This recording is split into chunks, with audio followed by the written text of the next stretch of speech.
अस्सलामुअलैकुम, welcome to the show sports 365। मैं हूं आपका host Faisal Ilyas. ICC men's टी20 वर्ल्ड कप के मैचेस जारी हैं। आज भी 3 मैचेस हुए जहां हमने देखा कि आयरलैंड, साउथ अफ्रीका और इंग्लैंड ने कामयाबी समेटी और अपने ग्रुप में अच्छी पोजीशन, स्पेशली साउथ अफ्रीका की बहुत अच्छी पोजीशन हो गई है। आज हम शो में कोशिश करेंगे कि ग्रुप की भी जरा स्टेटस को चेक करें, बिकॉज कल पाकिस्तान ने इंडिया से खेलना है और कल का जो मैच जीतता है वो ऑब्वियसली ग्रुप ए में क्वालिफिकेशन की तरफ जाएगा और बहुत ही इंटरेस्टिंग पोजीशन है। स्पेशली जो ग्रुप में साउथ अफ्रीका और न्यूजीलैंड है, वहाँ हमने देखा है कि अफगानिस्तान ऑलरेडी 2 मैचेस हार चुका है और वहाँ पे अफगानिस्तान को वेट करना है कि कोई एक टीम बहुत ही बुरा खेले आउट ऑफ साउथ अफ्रीका और न्यूजीलैंड और वो किसी एसोसिएट टीम से मैचेस हारे, otherwise Afghanistan will be out of the tournament. Show में आज के होने वाले 3 मैचेस और कल के बड़े मार्के पाकिस्तान इंडिया के बारे में बात करेंगे, जहां पूरी दुनिया में इंतजार हो रहा है इस मैच का। वेदर किस तरह का होगा श्रीलंका में और पाकिस्तान किस कॉम्बिनेशन के साथ जाएगा, स्पेशली उस्मान तारिक को लेके जो डेवलपमेंट है, जो इंडिया में डर और खौफ देख रहे हैं, उस पर भी डिटेल से बात करेंगे। हमारे साथ रोज की तरह पाकिस्तान के साबिक test cricketer, one of the very best batter that Pakistan produced और बहुत ही अच्छे फील्डर शुएब मोहम्मद साहब। सर शुक्रिया for being on the show.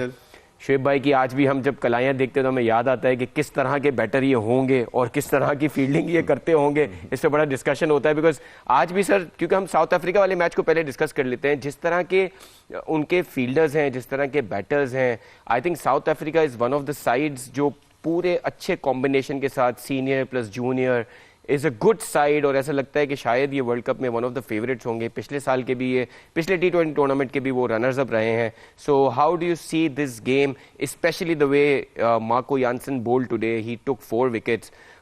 उसके साथ उनके जो कप्तान है माकरम, उनकी आउटस्टैंडिंग बैटिंग। हमने समरी भी हम अपने व्यूअर्स को दिखाएंगे, but did you watch the game today? जी, ऑफ कोर्स। कैसा देखते हैं इस मैच को? बड़ा जबरदस्त खेले। टॉस जीत के साउथ अफ्रीका ने टॉस जीत के उनको न्यूजीलैंडर्स को बैटिंग दी। बिल्कुल। और वहां से आज से सारा दिन यही ट्रेंड था। ओमान ने भी तीनों आज जो मैचेस हुए, टॉस जीत के दूसरी टीम को दावत दी है बैटिंग करने की। लेकिन नेचुरली न्यूजीलैंड की जो टीम है वो अपने टॉप ऑर्डर बैट्समैन के ऊपर बहुत ज्यादा रिलाई करती है जी। और साइफर्ट, एलन और फिर रचिन रविंद्रा, फिलिप्स, ये टॉप ऑर्डर आज इत्तेफाक की बात है कि बिल्कुल ही उसमें 31 तो एलन ने कर सके, बट साइफर्ट 13 रचिन रविंद्रा, फिर फिलिप्स भी 3 बॉलों में 1 रन ही बना के आउट हो गए। और उनका टोटल जो 6 ओवर के अंदर ऑल्दो के 58 रन जरूर था, लेकिन they had already lost 3 valuable wickets. बिल्कुल ऐसे, जिसकी वजह से वो जो ये पिच, मैं पिछले प्रोग्राम्स में आपके ये डिस्कस करता, हर मैच का जो आउटकम है वो उसके टोटल के ऊपर बड़ा डिपेंड करता है। बाज विकेटें होती हैं 180 रन की, बाज होती हैं 200 प्लस रन की, और बाज होती हैं और even 150 sometimes is a good total on some particular wickets condition के हिसाब से। तो आज का जो पिच था ना, वो जो 175 जो न्यूजीलैंड कर सका, वो उतने का पिच नहीं था due to the loss of early wicket, जहां से इनका जो एक्सेलरेशन जो बड़ी कमाल की 8, 10, 12 रन के ऊपर जाते हैं, आज वहां उनको ब्रेक आया और उन्होंने 10 ओवर में सिर्फ 92 रन कर सके थे और 4 विकेटें उन्होंने गंवा दी थी। अच्छा, उसके अंदर एक और खास बात, वो क्या, वो कि साउथ अफ्रीका ने सिर्फ 1 रन पूरे मैच में 1 रन एक्स्ट्रा दिया। ज्यादातर मैचेस आप उठा के देखें तो 6-7 एक्स्ट्रा, 1 से 1.5 ओवर तो कम से कम हर मैच में बॉलिंग एक्स्ट्रा 6-7 बॉलें मिलती हैं दूसरी टीम को। वो वैल्यूएबल 6-7 बॉलें, बड़ा फर्क पड़ता है। न्यूजीलैंड की बैटिंग की देखा जाए, रचिंद्र रविंद्रा जो हैं वो माने जाते थे कि एशियन कंडीशन में वो बहुत अच्छा खेलते हैं, लेकिन he is out of sorts in this world cup. उसके साथ साथ हमने देखा इनके विकेट कीपर बैट्समैन थे साइफर्ट से पहले डेविड कॉनवे, वो भी माने जाते थे कि वो स्पिन को अच्छा खेलते हैं। डू यू थिंक कि इन दोनों बैटर्स का कॉनवे तो जगह ही नहीं बना पा रहे साइफर्ट की वजह से, और रचिंद्र रविंद्रा जो है वो अच्छा नहीं, मतलब 1 डाउन पे वो अच्छा नहीं खेल पा रहे? डू यू थिंक कि वो थोड़ा सा हिट कर रहे हैं न्यूजीलैंड को? बिकॉज अगर डेविड कॉनवे खेलते थे तो वो साइफर्ट की तरह जल्दी नहीं आउट होते थे। He was a player who used to make big runs. लेकिन इनकी इंक्लिनेशन टूवर्ड साइफर्ट इसलिए है कि ये अगर 5-7 ओवर भी खेल लेते हैं तो फिर वो टोटल ये तेज एकदम, खेलते हैं। हाँ ये बहुत ज्यादा तेज खेलते हैं, इनके पास पावर हिटर है और बेताशा ये क्विक फायर रन्स के आदी हैं एक तरह से। वो उनका बैक ऑफ हिज हैंड की तरह के कोई मसला नहीं है कि अगर वो उन्होंने 25 बॉलें भी खेली तो अच्छा खासा वो टीम का टोटल बना देते हैं। तो इसलिए वो कॉनवे जो है वो मेरे ख्याल जगह नहीं बना सके। और एक तो ये, और फिर ये एलन के साथ काफी अरसे से इनका अच्छा कॉम्बिनेशन भी चल रहा है। तो ये तमाम चीजें देखते हुए most likely New Zealanders opted for Seifert with Allen. बिल्कुल सही। आपको लगता है कि मार्को यानसन जो है उनको की रोल, उन्होंने 4 विकेटें ली, man of the match performance आई उनकी तरफ से। हमने देखा कि शुरू में उनको रन्स पड़े, लेकिन विकेट को देखते हुए मुझे लगा कि उनको एक रोल ये दिया गया होता है, you have to go and take wickets, although you go for runs, लेकिन आपने विकेटें लेनी है। उसे देख के मुझे ये लगा कि पाकिस्तान को भी शायद शाहीन शाह अफरीदी को रन्स पड़ रहे हैं, लेकिन wicket taking from the front line bowlers is very important. अगर आपके 10 ओवर्स में, पहले 10 ओवर में 4-5 विकेटें गिरी हुई नहीं होंगी तो आपको 200 रन पढ़ने ही पड़ने हैं। हाँ वो, और आज की स्पेशली जो अहमदाबाद मोदी स्टेडियम पे जो मैच हो रहा था, बहुत ही परफेक्ट बैटिंग पिच था, पैराडाइज था। जैसे कि जो शॉट जब अच्छा पिच होता है ना तो सीधे शॉट वी शेप में बड़े लगते हैं। सिर्फ आप यूं करके बैट को सीधा हाथ लेके आए तो वो it crosses the boundary line. इसका मतलब है कि पिच बहुत अच्छी कंडीशन में है। जिस तरह आपने सही पॉइंट आउट किया, जिस तरह माकरम ने स्ट्रेट खेला है आज वी में जो खेला है, ज्यादातर वो यही शेप अप कर रहे थे। और फिर कलाई से उन्होंने कवर या शॉर्ट थर्ड मैन की बाइसेक करते हुए यहाँ से चौके जो लिए, बहुत इंटेलिजेंट क्रिकेट खेली। ऐसा नहीं है कि बस पावर हिटिंग के लिए पाँव प्लांट किया और यूं करके बड़ी हिट मारने के लिए, ऐसा नहीं था। वो पेस ऑफ द बॉल को, लेंथ ऑफ द बॉल को असेस करके वो डिसाइड कर रहे थे।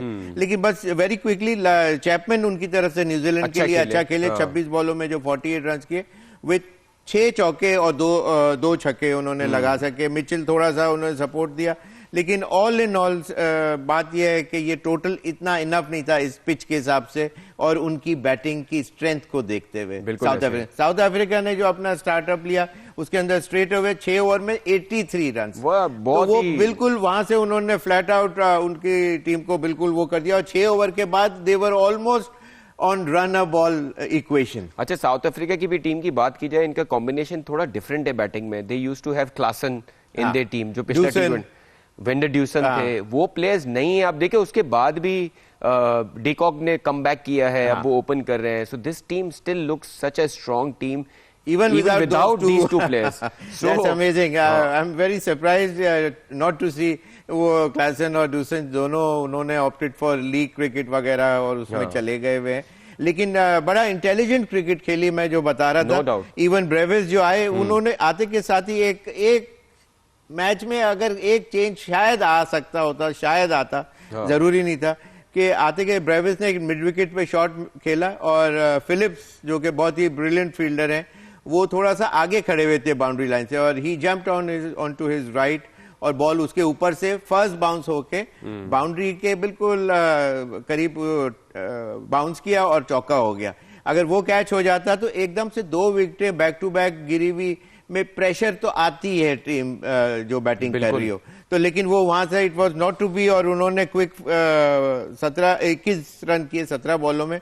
लेकिन मार्करम और डिकॉक्स ने जो स्टार्टअप लिया, फ्लाइंग स्टार्ट था एक टीम के लिए। One can even ever think of Rickelton जो है वो अच्छा खेल रहे थे, एक छक्का मारा और अगली बॉल के ऊपर फिर उन्होंने उठा के मारा जो बैट के बहुत ज्यादा नीचे की तरफ आई और बाउंड्री लाइन पे उन्होंने, मेरे ख्याल चैपमैन ने शायद या मिचेल ने कैच बड़ा अच्छा किया। माकरम की बैटिंग कैसी लगी आपको? माकरम के आप देखें 54 रन किए थे 19 बॉल्स में जब स्टार्ट, बहुत तेज खेला उन्होंने, बहुत ही तेज, और उसमें 7 चौके और 4 छक्के ऑलरेडी मार चुके थे।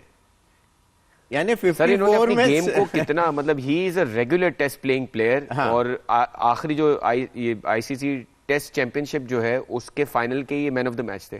और आप देखिए T20 में किस तरह उन्होंने अपने आप को कन्वर्ट किया है। सो सर ये जो फॉरेन इंग्लिश प्लेयर्स हैं, ये किस तरह अपने आप को इस तरह अडॉप्ट करते हैं सिचुएशन के हिसाब से, और हमारे प्लेयर्स क्यों नहीं कर पाते?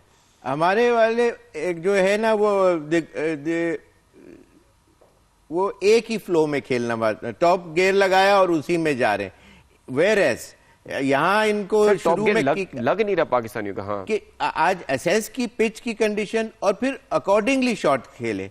मतलब यह कि ऐसा नहीं जो मैंने शुरू में डिस्क्राइब किया कि पांव रखा और बस मारना शुरू कर दिया, ऐसा नहीं शॉट्स खेले। बॉल की टाइमिंग, प्लेसमेंट, वो चौके का बॉल है तो चौके मारने की कोशिश कर रहे हैं, ऐसा नहीं है कि सिर्फ जी छक्का ही मारना है। जी, और जी, उसमें चौका मिल रहा है। और जिस तरह आपने कहा कि जहां वो वी में खेल रहे थे वहां जब बॉल की लेग उन्होंने थर्ड मैन या उनको भी यूज किया उन्होंने, मार्करम ने तो वही स्पेशली। मेरा मतलब है कि असेसमेंट जो स्ट्रॉन्गर अप देयर, जब माइंडसेट से आप स्ट्रांग होते हैं ना। जैसे हम स्पेशली बाबर की बात करें, उनसे एक्सपेक्टेड था कि जैसे हमने उनको पिछले वर्ल्ड कप में उनको ओपन कराया, उसके बाद हम ये एक्सपेक्ट कर रहे थे कि अब वो अपनी गेम को इस तरह बिल्ड करेंगे कि वो पावर गेम दिखा सकेंगे, लेकिन probably he still has not converted into a player who can win games for Pakistan. That's true actually। वो लेकिन उनका that's the way he plays, वो स्टाइल ऑफ प्ले है फ्रॉम द वर्ड गो। उसके अंदर कोई ग्रेट शेक्स नहीं आया, वो अपने रिलाई करते हैं, वो आर्टिस्टिक शॉट्स जो खेलना मांगते हैं। और मेरा अंदाजा है कि जब उनका जो थोड़ा सा जो डाउनफॉल सा आया अमंग द रन गेटर्स, नहीं फैसल जब थे, he was still just trying to show the world his class act shots, bisecting cover, और उसमें तो वो उन शॉट्स के ऊपर rather than relying on single and doubles, और वो जो अंदर आती हुई बॉल के ऊपर वो जब शॉट खेलना, पहले जब टाइमिंग अच्छी हो, हैंड एंड आई कोऑर्डिनेशन अच्छा हो, तो वो चौके में कन्वर्ट होती है when you are swinging the ball early.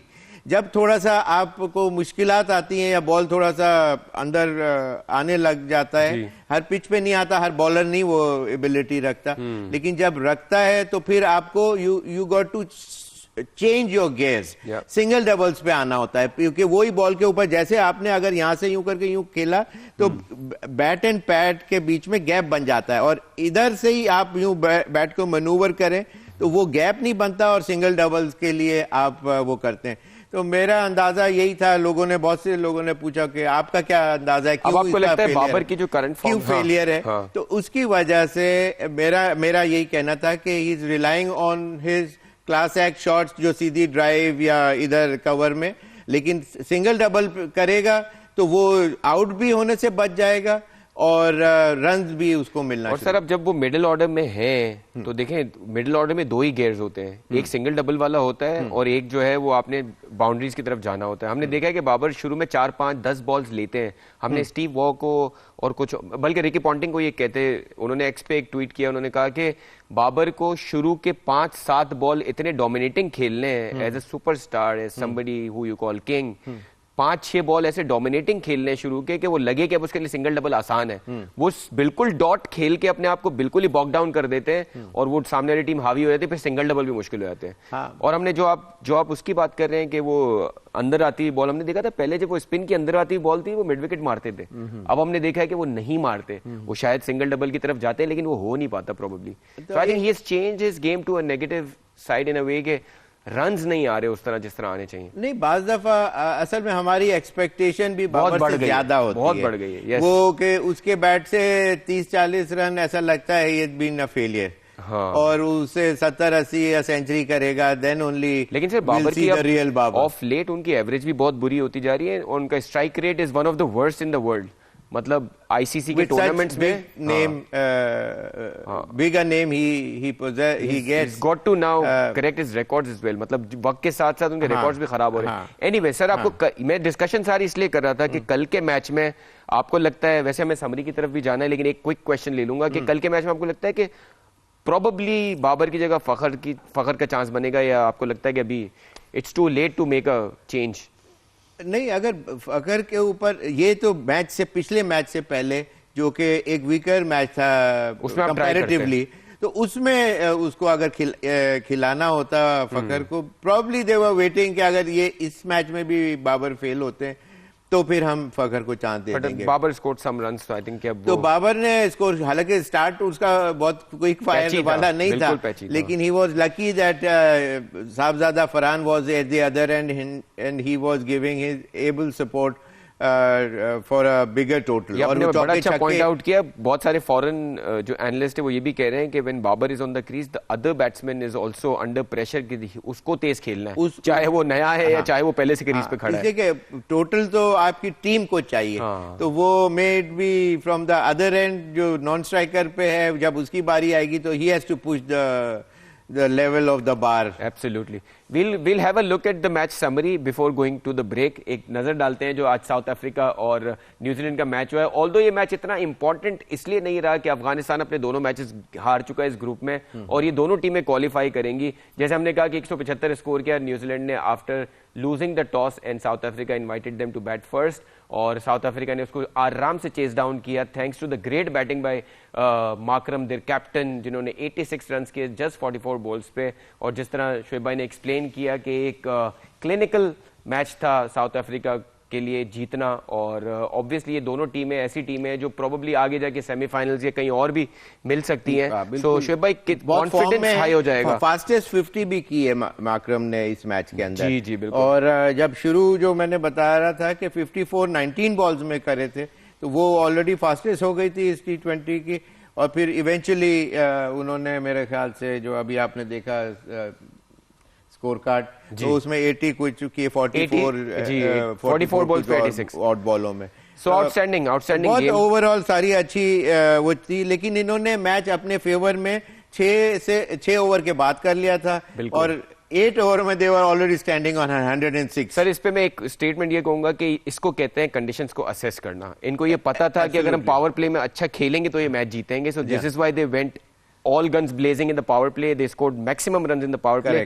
उसके बाद देखे इनको टाइम लगा है उसको चेस डाउन करने। पावर प्ले के हिसाब से इनको 13 ओवर में खत्म कर देना। फिर सिंगल डबल्स पे आ गए थे ना। इंटेलिजेंट क्रिकेट खेली थी। रिकल्टन ने थोड़ी गलती की मैं समझता हूँ कि छक्का मार के फिर बड़ा शॉट सीधा हालांकि बाउंड्री पे बंदा खड़ा हुआ, उसके ऊपर फिर वो मारने की जरूरत नहीं थी, इसलिए कि रन बॉल पे इक्वेशन आ गई हुई थी। बिल्कुल सही है।